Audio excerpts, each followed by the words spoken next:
తయారు చేయనివి చాలా ఉన్నాయి, చాలా ఉన్నాయి. ఒక ఆకు ఒక ఆకుని లైవ్ లో తీసుకుని ఒరిజినల్ ఆకు తయారు చేయగలమా? ఒక చెట్టుకి లక్షల ఆకులు మోస్తే ఒక ఆకు కింద పడిపోయినటువంటి ఆకుని మరలా గమ్మెట్టి అంటించగలం, అవసరమైతే అంటించగలం.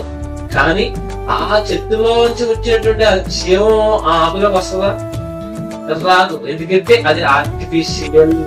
అదే చెట్టు దాడా వచ్చినటువంటి ఆకుకైతే జీవం వస్తుంది. ఎందుకంటే కింద వేళ్లలో నుంచి వచ్చిన శక్తి అంతా ఈ చెట్టులోంచి కనిపించినటువంటి ఆకుకి ఆ చెట్టు అందిస్తుంది. అంటే మనుషులు కొన్నే చేయగలరు, అంతేనా?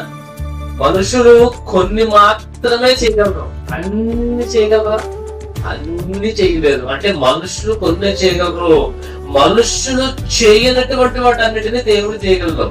ఎందుకంటే ఆయన దేవుడు కాబట్టి, ఆయన సృష్టికర్త కాబట్టి, ఆయన సర్వోన్నతుడు కాబట్టి, ఆయన ఈ సృష్టి అంతని తయారు చేశాడు కాబట్టి ఎవరు నమ్మినా నమ్మకపోయినా అదే నిజం. మనకు నమ్మనంత మాత్రాన అబద్ధం అవ్వదు, మనకు తెలియనంత మాత్రాన అబద్ధం అవ్వదు.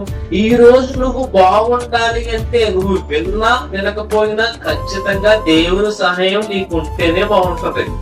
దేవుడు మనిషి కాదు, దేవుడు మనిషి కాదు కాబట్టి ఆయన నమ్మిన వారి పైన వర్షాన్ని కురిపిస్తున్నాడు, నమ్మని వారి పైన వర్షాన్ని కురిపిస్తున్నాడు.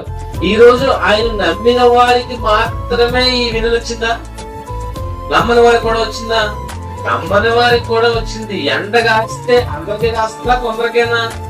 అందరికి. నమ్మిన వారికి, నమ్మని వారికి. ఎందుకంటే దేవుడు పక్షపాతి కాదు.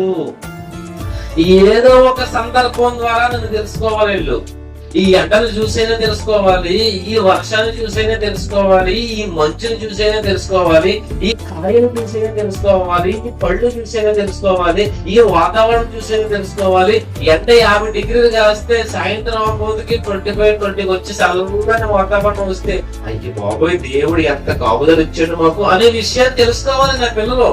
అని దేవుడు నిరంతరం తపన పడతానే ఉన్నాడు, నిరంతరం తాపత్రయ పడతానే ఉన్నాడు. ఎప్పటికప్పుడు ఆయనను గూర్చి మనం తెలుసుకోవాలని ఆశ పడుతూనే ఉన్నాడు. ఆయన ఆశ ఏమవుతుంది? ఆ విధంగానే మిగిలిపోతుంది. ఆయన మన మీద పెట్టుకున్న నమ్మకం నమ్మక ద్రోహంగానే మిగిలిపోతుంది.